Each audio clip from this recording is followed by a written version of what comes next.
सभी गीता प्रेमियों को मेरी ओर से और मेरी संस्था डूअर्स पैराडाइज फाउंडेशन की ओर से सादर जय श्री कृष्ण।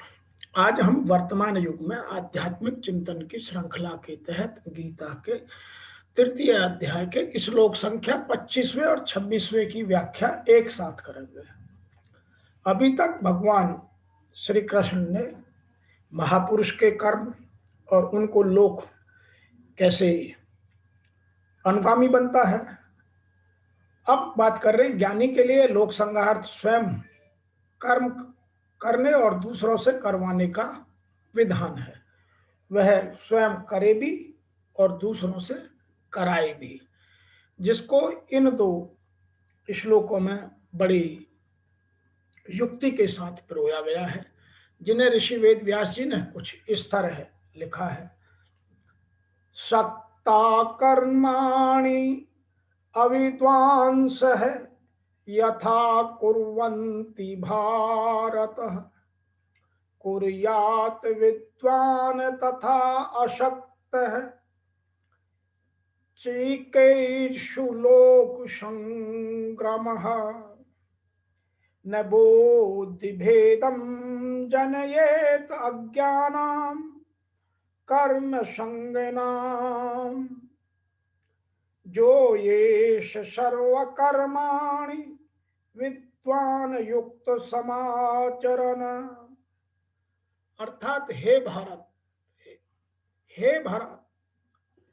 कर्म में आसक्त हुए अज्ञानी जन जिस प्रकार कर्म करते हैं और आसक्ति रहित विद्वान भी लोक संग्रह करना चाहता हुआ उसी प्रकार कर्म करे।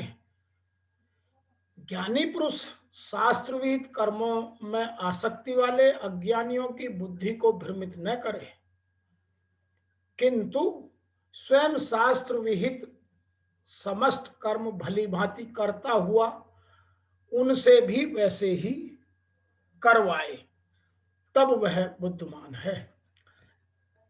As ignorant man act attached to work, O Bharat, so should the wise man act unattached from a wish to protect the masses. Let no wise man cause unsettlement in the mind of the ignorant whose are attached to action. He should make them do all actions, himself fulfilling them with devotion. अर्थात हमें अपना कर्म करते हुए दूसरों से भी कराना चाहिए। हे भरत, कर्म में आसक्त हुए अज्ञानी जन जैसे कर्म करते हैं, वैसे ही अनासक्त हुआ विद्वान पूर्ण ज्ञाता भी लोक हृदय में प्रेरणा और कल्याण संग्रह चाहता हुआ कर्म करे। यज्ञ की विधि जानते और करते हुए भी हम अज्ञानी हैं। ज्ञान का अर्थ है प्रत्यक्ष जानकारी। जब तक लेश मात्र भी हम अलग हैं, आराध्य अलग है, तब तक अज्ञान विद्यमान है। जब तक अज्ञान है तब तक कर्म में ही आसक्ति रहती है। अज्ञानी जितनी आसक्ति से आराधना करता है, उसी प्रकार अनासक्त करता है। जिसे कर्मों से प्रयोजन नहीं, तो आसक्ति क्यों होगी?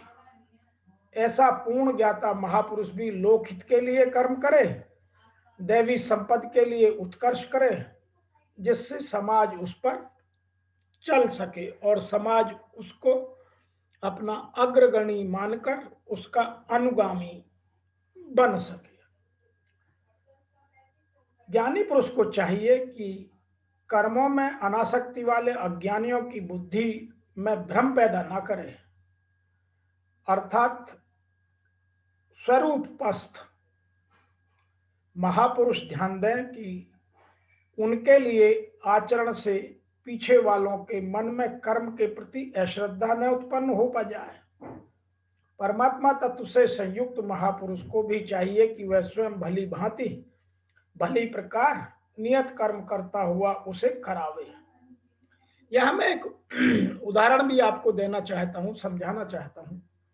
एक बहुत ही वयोवृद्ध महात्मा थे और उनके पास बहुत ज्यादा तत्वदर्शी जिज्ञासु साधना में विलीन रहते थे। वह वयोवृद्ध बाबा रात में 2 बजे उठकर बैठ जाते, खांसने लगते, 3 बजे बोलने लगते, उठो मिट्टी के पुतलो, सब उठकर चिंतन में लग जाएं, तब वो थोड़ा सा लेट जाएं। कुछ देर बाद फिर उठकर बैठ जाते, कहते तुम लोग सोचते हो कि महाराज सो रहे हैं, किंतु मैं सोता नहीं, श्वास लगा रहा हूं। वृद्धावस्था में शरीर है, बैठने में कष्ट होता है, इसीलिए मैं पड़ा रहता हूं, लेकिन तुम्हें तो स्थिर और सीधे बैठकर ही चिंतन में लगना है। जब तक तैलधारा के सदृश श्वास की डोरी न लग जाए, क्रम न टूटे, अन्य संकल्प बीच में व्यवधान उत्पन्न न कर सके, तब तक सतत चिंतन में लगे रहना ही साधक का धर्म है। मेरी श्वास तो बांस की तरह स्थिर खड़ी है। यही कारण है कि अनुयायियों से कराने के लिए वह महापुरुष भली प्रकार कर्म में बरतता है। जिस गुण को सिखावे उसे करके दिखावे, वही करा सकता है जो इस सिद्धांत का प्रतिपादन करता है कि हम जो दूसरों से उम्मीद करते हैं, हम पहले वो खुद करके दिखाएं। केवल ज्ञान देने से कोई सीखता नहीं है, पर उपदेश कुशल बहुतेरे। तो यहाँ जो सिद्धांत प्रतिपादित किया है, जिस गुण को सिखावे उसे करके दिखावे। तो हमें यदि किसी से कोई काम कराना है तो पहले वो हमें करना आना चाहिए। इस प्रकार स्वरूपस्थ महापुरुष को चाहिए कि वह स्वयं करता हुआ साधकों को भी आराधना में लगाए रहे। साधक भी श्रद्धा पूर्वक आराधना में लगे, किंतु चाहे योगी हो अथवा समर्पण भाव वाला निष्काम कर्म योगी, साधक में साधना का अहंकार नहीं आना चाहिए। यदि अहंकार आ गया तो फिर वह साधना नहीं रह जाती। कर्म किसके द्वारा होते हैं, उसके होने के कौन कारण हैं, इसको भगवान आगे के श्लोकों में वर्णन करते हैं। यहां हम 2 बातें और जानना समझना अत्यंत आवश्यक है। मनुष्य जब तक निष्काम भाव पूर्वक विहित कर्म नहीं करता, तब तक उसका जन्म मरण नहीं मिट सकता और तब तक वह कृतकृत्यव्य नहीं होता, अर्थात उसका करना समाप्त नहीं होता। कारण है कि स्वयं नित्य रहने वाला और कर्म एवं उसको फल नष्ट होने वाला है। नित्य प्रत्येक मनुष्य के लिए स्वार्थ त्याग पूर्वक अपने लिए न करके दूसरों के लिए, दूसरों के हित के लिए कर्तव्य कर्म करने की बड़ी भारी आवश्यकता है। सांसारिक पदार्थों को मूल्यवान समझने के कारण ही कर्मयोग निष्काम भाव पूर्वक कर्तव्य कर्म के पालन में कठिनाई प्रतीत होती है। हमें दूसरों के लिए कुछ न चाहकर केवल दूसरों के हित के लिए सब कर्म करने हैं, इस बात को स्वीकार कर लें तो आज ही कर्मयोग का पालन हमारे लिए सुगम हो जाएगा। वास्तव में महत्ता पदार्थ की नहीं प्रत्युत आचरण की है। आचरण की महत्ता भी तब है जब उसके अंतःकरण में पदार्थ की मात्रा, पदार्थ की महत्ता ना हो। कोई भी पदार्थ व्यक्तिगत नहीं है, केवल उपयोग के लिए ही व्यक्तिगत है। पदार्थ को व्यक्तिगत मानने से ही परित के लिए उसका त्याग कठिन हो जाता है। कोई भी पदार्थ या क्रिया बंधन कारक नहीं, उसका संबंध बंधन कारक है। विद्वान पुरुषों से भी लोक संग्रह के लिए सब कर्म होते हैं, परंतु ऐसा होते हुए भी उनमें मैं लोक संग्रह कर रहा हूं यह अभिमान नहीं रहता। कारण यह है कि शरीर, इंद्रियां, मन, बुद्धि, विद्या, योग्यता, पद आदि सब संसार के और संसार से मिले हैं। संसार से मिली सामग्री संसार की ही सेवा में लग जाए, यही ईमानदारी है। उस सामग्री को बहुत सच्चाई से, ईमानदारी से संसार को समर्पण, संसार को अर्पण कर देना है। यह अर्पण करना कोई बड़ा कर्म नहीं है। जैसे किसी ने हमारे पास धरोहर रूप में रुपए रखे और कुछ समय बाद उसके मांगने पर हम उनको उसे लौटा दें, तो कौन सा बड़ा कर्म किया? यह तो हमारा दायित्व समाप्त हो गया, हम ऋण मुक्त हो गए। इसी प्रकार संसार की वस्तु संसार के अर्पण कर हमारा दायित्व समाप्त हो जाता है, हम ऋण मुक्त हो जाते हैं, जन्म मरण के बंधन से सदा के लिए मुक्त हो जाते हैं। इसलिए सांसारिक पदार्थों की संसार की सेवा में लगाकर कोई दान पुण्य नहीं करना है, प्रत्युत उन पदार्थों से अपना पिंड छुड़ाना है। यहां कुछ बुद्धि भेद पैदा करने के भी उदाहरण दिए गए हैं। कुछ लोग तरह तरह के प्रश्न पैदा करते हैं। नंबर 1 प्रश्न जो बहुत सारे लोग बोलते हैं, कर्मों में क्या रखा है? कर्मों से तो जीव बनता है, कर्म निकृष्ट है, कर्म छोड़कर ज्ञान में लग जाना चाहिए आदि उपदेश देना, अथवा इस प्रकार के अपने आचरणों और वचनों से दूसरों को कर्तव्य कर्मों के प्रति अश्रद्धा, अविश्वास उत्पन्न करना, तो ये कुछ बुद्धि भेद हैं। नंबर 2, जहां देखो वहां स्वार्थ है, स्वार्थ के बिना कोई रह नहीं सकता, सभी स्वार्थ के लिए कर्म करते हैं। मनुष्य कोई भी कर्म करे तो फल की इच्छा लगी रहती है, फल की इच्छा न रहे तो वह कर्म करेगा ही क्यों? उपदेश देने वाले तो केवल उपदेश देते रहते हैं। मैं एक तीसरा और उदाहरण देता हूं। फल की इच्छा रखकर अपने लिए कर्म करने से फल भोगने के लिए बार बार जन्म लेना पड़ता है। इस तरह के उपदेश देते रहते हैं। इस प्रकार के उपदेशों से कामना वाले पुरुषों में कर्म फल पर विश्वास नहीं रहता, फलस्वरूप उसके फल में आसक्ति तक नहीं छूटती। शुभ कर्म जरूर छूट जाते हैं, बंधन का कारण आसक्ति है, कर्म नहीं। इस प्रकार लोगों में बुद्धिभेद उत्पन्न न करके तत्वज्ञ पुरुष को चाहिए कि वह अपने वर्णाश्रम धर्म के अनुसार स्वयं कर्तव्य कर्म को करे और दूसरों से भी वैसा ही करावे। उसे चाहिए कि वह अपने आचरण वचनों द्वारा अज्ञानियों की बुद्धि में भ्रम पैदा न करते हुए उन्हें वर्तमान स्थिति में क्रम से ऊंचे उठाए। जिन शास्त्र विहित शुभ कर्मों को अज्ञानी पुरुष अभी नहीं कर रहे हैं, उनकी वह विशेषता रूप से प्रशंसा करे और उनके कर्मों में होने वाली त्रुटियों से उन्हें अवगत कराए, जिससे वह उन त्रुटियों से दूर होकर के उनको समकोपांग विधि से कर्म कर सकें। इसके साथ ही ज्ञानी पुरुष उन्हें यह उपदेश दे कि यज्ञ, दान, पूजा पाठ आदि शुभ कर्म करना तो बहुत अच्छा है, पर उन कर्मों से फल की इच्छा रखना उचित नहीं, क्योंकि हीरे को कंकड़ पत्थरों के बदले बेचना बुद्धिमत्ता नहीं है। अतः सकाम भाव वाला त्याग करके शुभ कर्म करने से बहुत जल्दी लाभ होता है। इस प्रकार सकाम भावता से निष्काम भाव की ओर जाना बुद्धिभेद नहीं, प्रत्युत वास्तविकता है। इसी तरह उपासना के विषय में भी तत्व पुरुष को बुद्धिभेद पैदा नहीं करना चाहिए। जैसे प्राय लोग कह दिया करते हैं कि नाम जप करते समय भगवान से मन नहीं लगा तो नाम जप करना व्यर्थ है, परंतु तत्वज्ञ पुरुष ऐसा न कहकर यह उपदेश देना चाहिए कि नाम जप कभी व्यर्थ नहीं हो सकता, क्योंकि भगवान के प्रति कुछ न कुछ भाव रहने से ही नाम जप होता है। भाव के बिना नाम जप में प्रवृत्ति नहीं होती। अतः नाम जप का किसी भी अवस्था में त्याग नहीं करना चाहिए।